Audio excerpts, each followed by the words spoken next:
नमस्कार, आप देख रहे हैं बिग बाइट लाइव और आपके साथ में विजेंद्र सोलंकी। सूबे की 15वीं विधानसभा के पहले सत्र का आगाज आज से हो गया। नई सरकार है, नई शुरुआत है, लेकिन क्या ये नई शुरुआत राजस्थान में नए आयाम लिख पाएगी?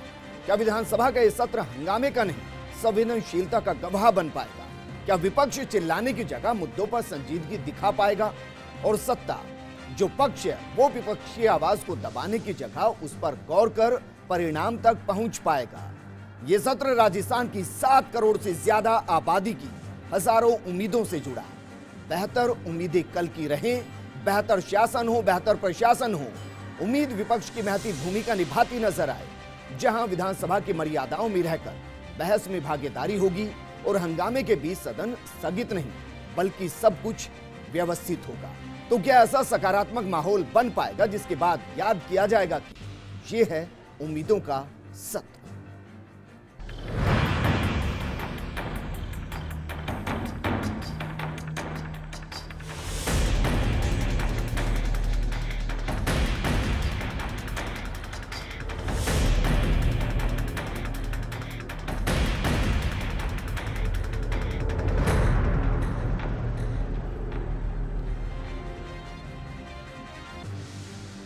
आज हमने प्रोग्राम को नाम दिया उम्मीदों का सत्र, क्योंकि क्या मान लिया जाए नए सत्र के साथ ही नई राजनीति की शुरुआत होगी? क्या उम्मीद की जा सकती है कि अब सदन में हंगामा नहीं बहस होगी, आवाम के दर्द को मुकम्मल आवाज मिलेगी, विपक्ष महज आलोचक ना होकर समालोचक बनेगा?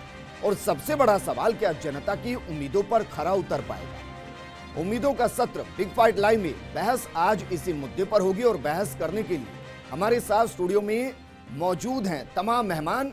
सरकार के कृषि राज्य मंत्री भजनलाल जाटव जी हमारे साथ मौजूद, मसूदा से कांग्रेस विधायक राकेश पारीक हमारे साथ कुछ ही देर में जुड़ेंगे, विधायक हमीर सिंह भायल हमारे साथ जुड़ गए हैं, बैरोड से निर्दलीय विधायक बलजीत यादव हमारे साथ मौजूद और आरएलपी नेता राजेश मांडिया भी हमारे साथ मौजूद हैं।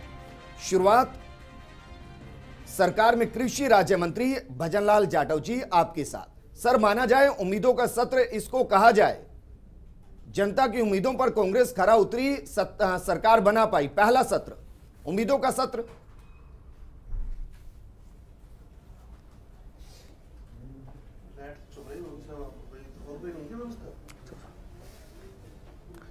हाँ बिल्कुल, हमारी सरकार बने 1 महीने भी नहीं हुआ पूरा, और जिस तरह से माननीय मुख्यमंत्री जी ने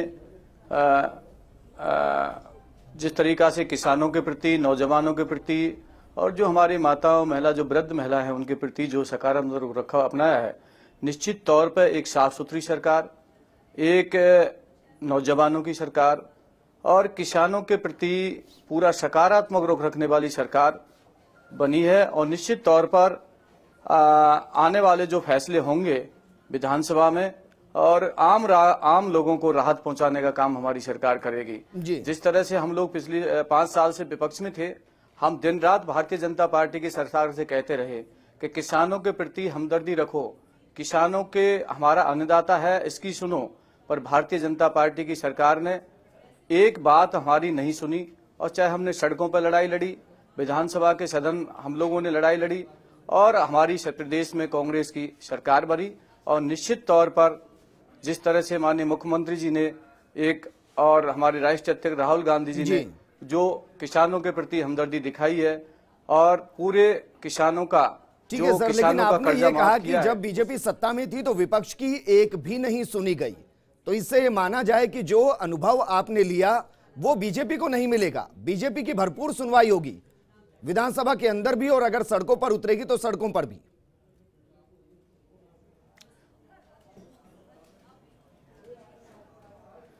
देखो, बीजेपी का काम क्या रहेगा बीजेपी वालों को पता जी। हमारा काम है बहुत अच्छी सरकार हम राजस्थान के लोगों को दें, नौजवानों को दें, और तमाम हमारे जो कानून व्यवस्था है उसको ठीक करने का काम हम लोग करें जी। निश्चित तौर पर जिस तरह से भारतीय जनता पार्टी के राज में 5 साल लोग परेशान रहे हैं, कानून व्यवस्था नाम की चीज नहीं, किसानों ने आत्महत्या करी, और हम लोग उस चीज को ठीक करने में हमें कुछ ना कुछ समय जरूर लगेगा जी।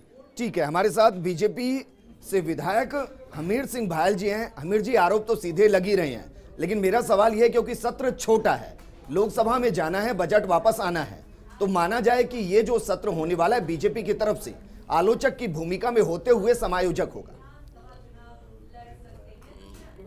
पहले तो मैं आपको ये निवेदन करूंगा कि माननीय मंत्री महोदय कह रहे हैं किसानों के बारे में जो बात कर रहे हैं, मैं ये मानता हूं कि भारतीय जनता पार्टी की सरकार थी, वहां किसानों के लिए चाहे बिजली से लगाकर कर्ज माफी से लगाकर किसानों के लिए जितना भारतीय जनता पार्टी की सरकार में माननीय हमारे मुख्यमंत्री जी ने जो जितना किया है, मैं अभी जो कह रहे हैं माननीय जाटव साहब कह रहे हैं कि हमने किसानों के लिए किसानों की हालत क्या थी, मैं ये आपको मंत्री महोदय याद दिलाना चाहता हूं कि दिन आपके 1 महीना ही हुआ है, 15 दिन से लाइट की क्या हालत है।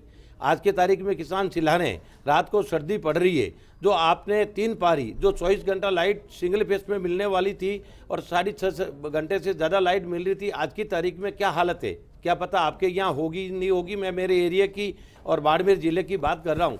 लाइट की पोजीशन आते ही आपने 15 दिन में ख़राब कर दी। और हमने जो कर्जा माफ़ी के लिए जो वादा किया था, आपने कर्जा माफ़ी की घोषणा 2 लाख तक की कर दी है, पर आपको ये ध्यान नहीं कि कोऑपरेटिव सोसाइटी से एक किसान का जो कर्ज लिया हुआ है वो 20,000 से लगाकर 80,000 से ज़्यादा नहीं है। 2 लाख किस बात से आपने कोई ये कैटेगरी तय नहीं की कि किसके 2 लाख कर्जा माफ़ी होगा, और उसमें आपने ये तय कर दिया कि कर्ज माफ़ी में जो जिसको कोई फायदा मिल गया उसको कुछ नहीं होगा। तो आपको ये ध्यान होना चाहिए कि अभी कर्ज माफी में कोई किसान राजस्थान का वंचित नहीं रहा है, कम और ज्यादा सबके खातों में जमे हुआ है, तो अब उसको फायदा कैसे दोगे आप जी? जैसे आप कह रहे हो डिफॉल्टर जो आज से 5 साल पहले या 10 साल में जो कर्ज किसी ने नहीं चुकाया है उसका अगर एक 1% फायदा होगा, कर्ज माफी की भी आप इस विधानसभा में गाइडलाइन क्लियर करें कि हर किसान को 2 लाख आप कैसे दोगे।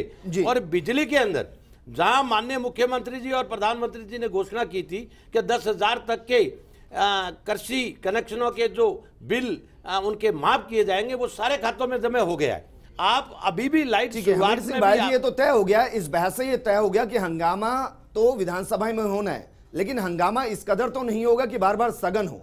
हम ये चाहते हैं कि सरकार ने जो वादे किए, वादे के हिसाब से जो सरकार सत्ता में आई है, ये जनता का जनादेश है, परंतु ये जनता के साथ में किसान और उनके साथ में अच्छा काम करें, अच्छा काम करेंगे तो मतलब बिल्कुल वो सामने दिखेगा। पर अभी जो सलावे के साथ में वादे कुछ किए और अभी जो देने का तरीका जो अपनाया है वो तो नहीं लगता कि किसान के लिए, लेकिन एजेंडा तो किसानों के इर्द गिर्द ही रहने वाला है। फिर चाहे भजनलाल जाटव जी ने पहली प्रतिक्रिया दी हो या फिर आपने दी हो। बलजीत यादव हमारे साथ है। बलजीत भाई, आप ट्रैक्टर के जरिए आए, किसानों को संबोधित करने के लिए, दिखाने के लिए आप किसान के हित में खड़े हैं, ये एजेंडा था या एजेंडा कुछ और था? निश्चित रूप से मैं तो किसान का बेटा हूं जी, और किसान मजदूर के दम से जीत करके विधानसभा में आया हूं। इसलिए मैं तो विधानसभा में आने का सोचा ही इसलिए कि प्रतिदिन किसान के साथ अन्याय होता है जी, मजदूर के साथ अन्याय होता है, और ये नेता लोग बड़ी बड़ी बातें तो हाँकते हैं, सिर्फ चुनाव के समय में हाँकते हैं और बाद में एक ही थैली के चट्टे बट्टे निकलते हैं सारे के सारे। और कोई सी सरकार बनी हो चाहे जी, मैं आपको बताऊं, किसान पहले भी रोता रहा पिछली सरकार में, और आज लाइट की ये हालत हो रही। मैं मंत्री जी से कहना चाहता हूं कि आप गांव में जाकर के पूछो वोटर से कि इस भरी ठंड में किसान को रात को बिजली दी जा रही है, और जो पूंजीपति अंबानी जैसे उनको दिन में बिजली दी जाती है। अच्छा बलजीत भाई, ये बताइए कि पूरे सत्र आप ट्रैक्टर से ही आएंगे या बस आज सांकेतिक? नहीं, पूरे सत्र अगर ट्रैक्टर से आऊंगा तो खाऊंगा क्या फिर? ट्रैक्टर हमारा खेती के काम में आता है। अच्छा, ट्रैक्टर जिस दिन फ्री होगा उस दिन ट्रैक्टर से आएंगे, ट्रैक्टर फ्री नहीं होगा तो चाहे पैदल आ जाएंगे, हमारे तो बस में चढ़ के आ जाएंगे। किसानों के बेटे हैं, हमारे कोई फर्क नहीं पड़ता। ठीक है राजेश मांडिया जी, सर 1 से भले 3 ये कहा जाए, या कहा जाए कि 1 से ही हंगामा बहुत, अब तो 3 हो गए हैं, माना जाए कि हंगामा किया जाएगा या फिर सार्थक बहस की जाएगी और एक विपक्ष की अच्छी भूमिका निभाते नजर आएंगे? देखिए सोलंकी जी, ये हमारा पुराना रिकॉर्ड रहा है। हमारी पार्टी के राष्ट्रीय संयोजक हनुमान जी बेनीवाल जो पिछले 2 टर्मों में से विधायक थे, तो उन्होंने सकारात्मक राजनीति की है, किसानों और जवानों के मुद्दे मजबूती से उठाएं, और अब की बार भी हम प्रयास करेंगे। हमारी पार्टी के 3 विधायक हैं जी, निसंदेह हम 30 के बराबर हैं, और कांग्रेस को जो कि वेंटिलेटर पे है हम मजबूर करेंगे कि वो सकारात्मक राजनीति करे। और जो भी उन्होंने राजस्थान की जनता से वादे किए हैं, मजबूत तक तो ठीक है, मर्यादाएं लांघते तो नजर नहीं आएंगे। हमने ना कभी मर्यादाएं लांघी हैं, ना आगे कभी ऐसा होगा, हम प्रयास ये करेंगे कि सकारात्मक राजनीति हो, मुद्दों पे फोकस हो, मुद्दों पे काम हो, ये हमारा एजेंडा रहेगा। एजेंडा क्या है? एजेंडा किसान और मजदूर की बात मजबूती से हो जी, उनके बारे में जो योजनाएं हैं उनकी क्रियान्विति मजबूती से हो जी, जो बेरोजगारी भत्ते की बेरोजगारों के लिए बात हुई है उसकी क्रियान्विति हो जी, ये सब बातें हमारे एजेंडे में मूल रूप से हैं। ठीक है भजनलाल जाटव जी, सर आपने तीनों को सुना, आरएलपी के विधायक को भी सुना, निर्दलीय विधायक को भी सुना और बीजेपी विधायक को भी सुना है।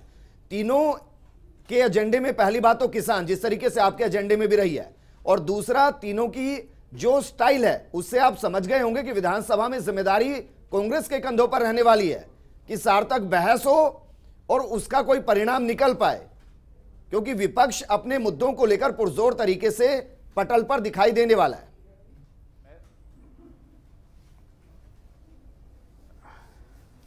मैं तो एक ही बात कहता हूं, सरकार बने दिन कितने हुए आज? 1 महीने भी पूरा नहीं हुआ जी। और जिस तरह से सरकार ने ताबड़तोड़ फैसले किए हैं, मैं तो पूछना चाहूंगा माननीय सदस्य जो बैठे हैं हमारे भाई जी, कि भारतीय जनता पार्टी के राज में किसानों की दर, बिजली की दर दिन प्रतिदिन बढ़ती गई।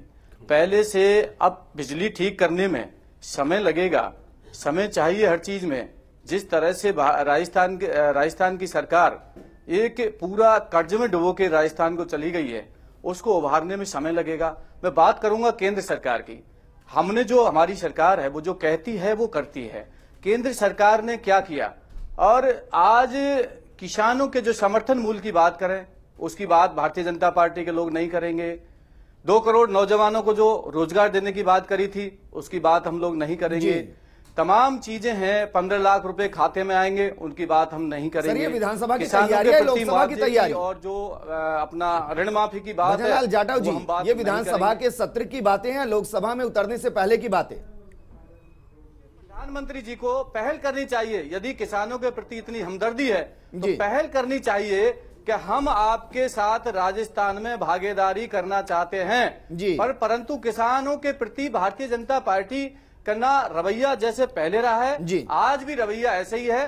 भारतीय जनता पार्टी जुमलों की सरकार है, वो हमेशा आए दिन जुमले फेंकते रहते हैं। ठीक है भजनलाल जाटव जी, मेरा सवाल यह है कि सर विधानसभा सत्र पर मैं बहस कर रहा हूं, क्या यह माना जाए कि विधानसभा सत्र के अंदर भी प्रधानमंत्री मोदी के मुद्दे उठेंगे या राजस्थान के मुद्दे उठेंगे? और ये तैयारी विधानसभा सत्र की है या फिर लोकसभा चुनाव से पहले की है? रहेंगे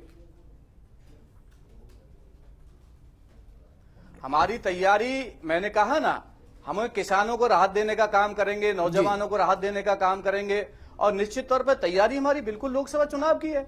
लोकसभा चुनाव में हम लोग जो प्रधानमंत्री जी ने जो वायदे किए थे, उनमें से वायदों का क्या हुआ? हमने तो 1 महीने में इतना कुछ करके दिखाया। हमारी तुलना कीजिए ना आप लोग, राज्य की सरकार से और केंद्र की सरकार से आप तुलना कीजिए, हमारी सरकार ने क्या किया और केंद्र की सरकार ने क्या किया।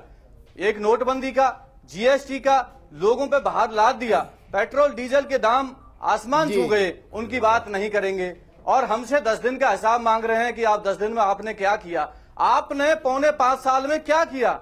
आप लोग हिसाब दीजिए कम से कम, 5.25 साल में आपने क्या किया? ये तो तय हो गया है कि विधानसभा सत्र के साथ साथ लोकसभा की भाषा जो है वो हर तरीके से दिखाई देने वाली है। मैं ये निवेदन कर रहा था गौतम जी की, जो जाटव साहब कह रहे हैं कि 5 साल में आपने क्या किया, मैं ये कह रहा हूं कि किसानों के लिए आज़ादी के 70 साल बाद में अगर किसानों का, अगर किसी ने विचार किया है तो 2000, मतलब आपको ये ध्यान है कि 2003 में आदरणीय अटल बिहारी वाजपेयी ने फसल बीमा योजना बनाकर जो किसानों को राहत दी।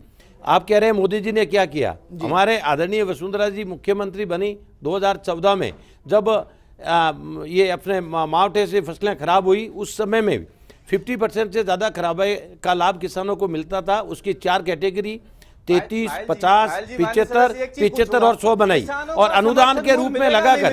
ऐसी कोई विधानसभा नहीं होगी मेरी विधानसभा के अंदर, मैं वादा के कह सकता हूं कि 956 करोड़ रुपए अनुदान और फसल बीमा योजना के तहत इस 5 साल के किसानों की जेब में आए।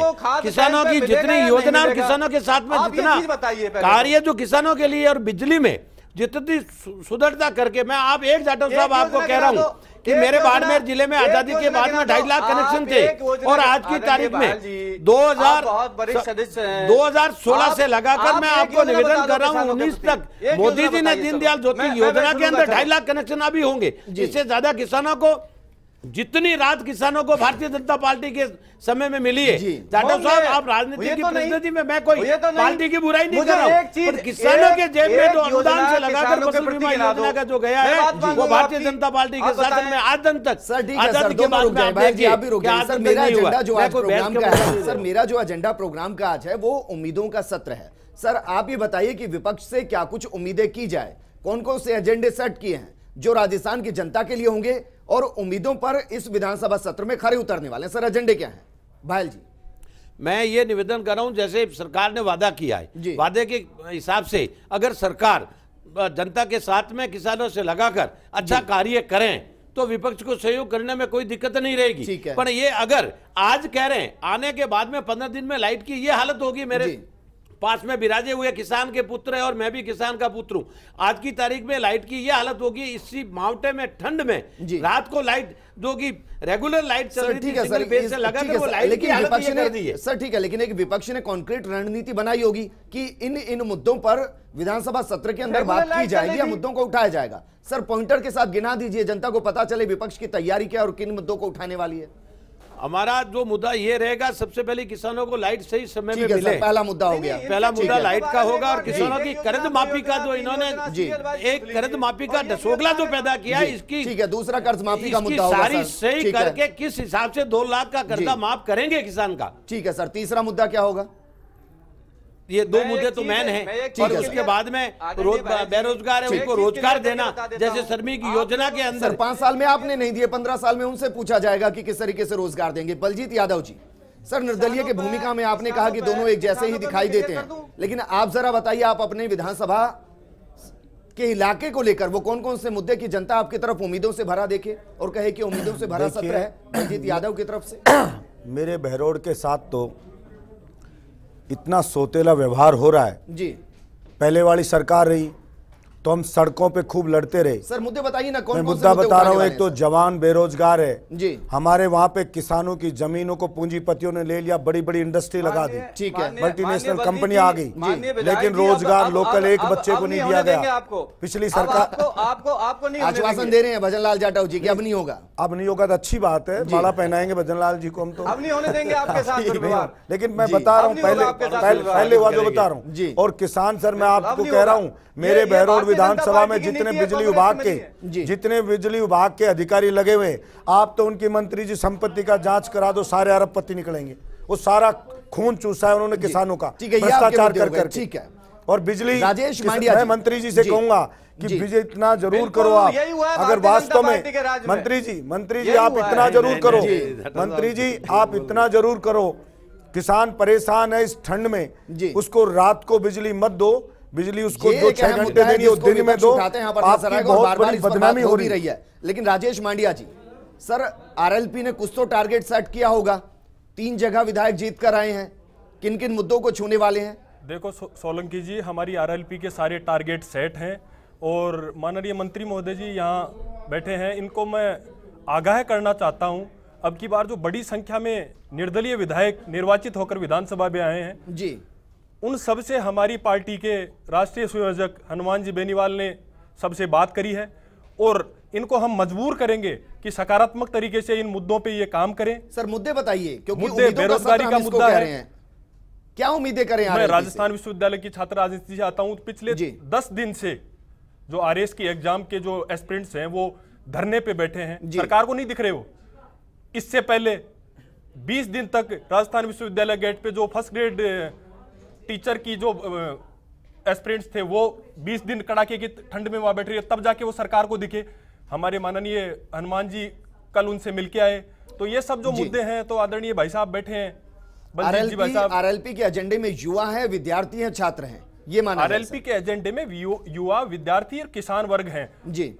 पिछले 2 टर्म देख लीजिए हमारे जाटव जी। सर इर्द गिर्द घूमते हुए सिर्फ किसानों का मुद्दा सामने आ जाता है, जिसके सामने कांग्रेस के लिए चुनौती दिखाई दे रही है। तो सर ये बताइए कि किसान के नजरिए से ही समझ लेते हैं, क्या माना जाए, क्यों कहा जाए कि उम्मीदों का सत्र है? मुद्दों के साथ सर बताइए कि क्या क्या इस सत्र के अंदर प्रदेश की जनता को कांग्रेस दे रही है? देखो, मैं भी किसान का बेटा हूं और गांव में रहता हूं, मुझे भी पता है किसानों की समस्या क्या है।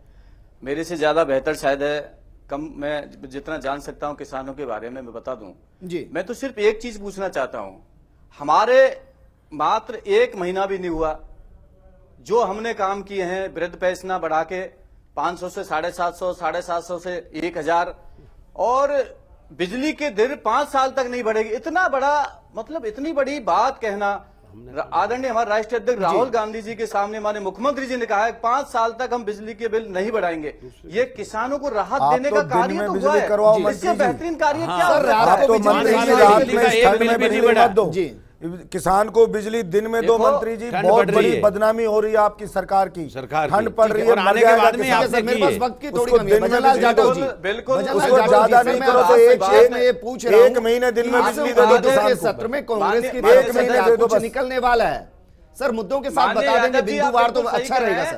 पर बिल्कुल सही, इसका प्रयास माननीय मंत्री जी हमारे हैं, वो उस चीज में सक्षम है। आज बात हुई है, निश्चित तौर पे बिजली जो समय पे देने का काम हमारे मंत्री जी ने बात करी है, बिल्कुल समय पे देंगे। आप धैर्य रखें, अब थोड़ा आज बने, मैंने कहा ना सरकार बने कितने दिनों हैं, कोई आप ये सोचो ना कि जो भारतीय जनता पार्टी की 5.25 साल में नहीं कर पाई वो काम हमने मात्र 1 महीने में क्या 20 दिन में करके दिखा दिया। में कुछ बिल लाने की तैयारियां होता है, देखो क्या अभी तो भजनलाल जाटव जी, इस सत्र में कुछ बिल लाने की तैयारियां हैं सर, वो कौन कौन से हैं? नौजवानों को तमाम जो हमारे जी सर बिल वाला ध्यान नहीं, वो आपको बता दिए जाएंगे, समय आने बता दिए जाएंगे। ठीक है सर, उस बारे में चर्चा होगी तो उस बारे में भी बताएंगे आपको। ठीक है सर। इसके अलावा कोई एक ऐसी बात जो फर्स्ट इंडिया के जरिए आप कहना चाहते हो कि ये उम्मीदों का सत्र इसलिए रहने वाला है ताकि हम भी हेडलाइन बना सके सर?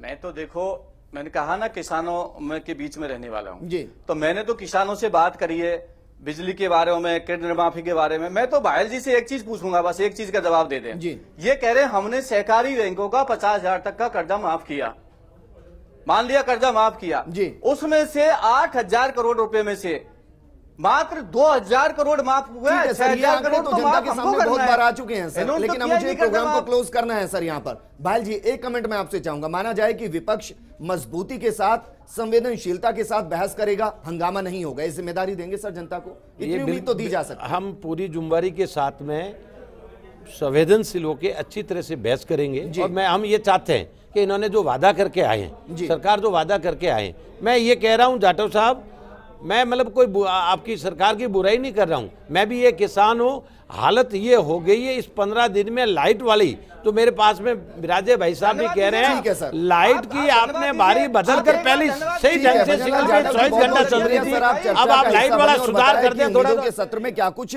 आपकी तरफ से मिलने वाला है? भायल जी आपका भी बहुत बहुत शुक्रिया, राजेश मांडिया जी आपका भी शुक्रिया, और बलजीत यादव आपका भी शुक्रिया चर्चा में शामिल होने के लिए। लेकिन उम्मीद करेंगे कि इस उम्मीदों के सत्र में टेढ़ी नजरें ना, हंगामा ना हो, संवेदनशीलता के साथ बहस हो, जनता के मुद्दों को उठाया जाए, सार्थक बहस और परिणाम तक पहुंचती नजर आए। लेकिन हम आपको छोड़कर चलते हैं टेढ़ी नजर के साथ। नमस्कार।